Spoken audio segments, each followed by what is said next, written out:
আসসালামু আলাইকুম। তো আপনারা যারা ইনকিউবেটর ইউজ করেন তারা অবশ্যই জানেন যে ইনকিউবেটর কীভাবে ইউজ করতে হয়। আমি মূলত ইউটিউব থেকে ইনকিউবেটর তৈরি করা শিখছি অ্যান্ড দারাজে সার্কিট অর্ডার করে ইনকিউবেটর তৈরি করি। অ্যান্ড এটা পুরোটাই দেখতে পাচ্ছেন, পুরোটাই আমার নিজের হাতে তৈরি করা ইনকিউবেটর। 150 থেকে 200 ডিম ইনশাল্লাহ এটাতে ফোটানো যাবে কোয়েল পাখির ডিম হলে, অ্যান্ড মুরগির ডিম হলে 80 থেকে 100টা। তবে আমি ইনকিউবেটর তৈরি করার পরে যে সমস্যাটায় পড়ছি সেটাই আজকে আপনাদের সঙ্গে শেয়ার করব। সেটা হচ্ছে আপনার ইনকিউবেটরের লাইট।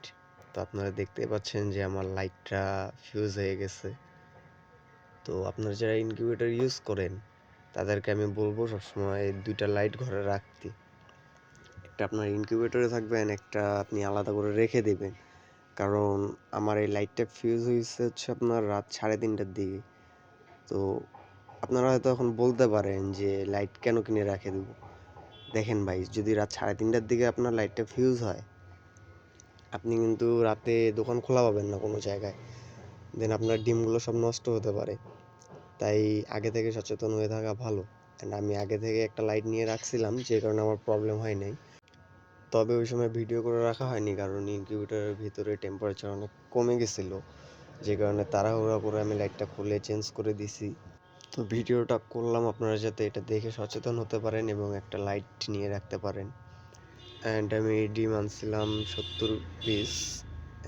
তো আমি খাঁচিতে করে আনছিলাম, যে কারণে আমার 12টা ডিম ফেটে যায়, ওগুলো আর ইনকিউবেটরে বসাতে পারিনি।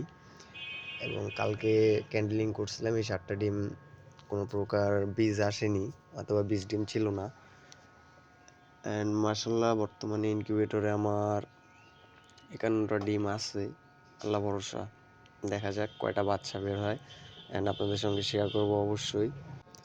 তো ভিডিওটা দেখে যদি উপকৃত হন, একটা লাইক, কমেন্ট এবং সাবস্ক্রাইব করে দিবেন চ্যানেলটা।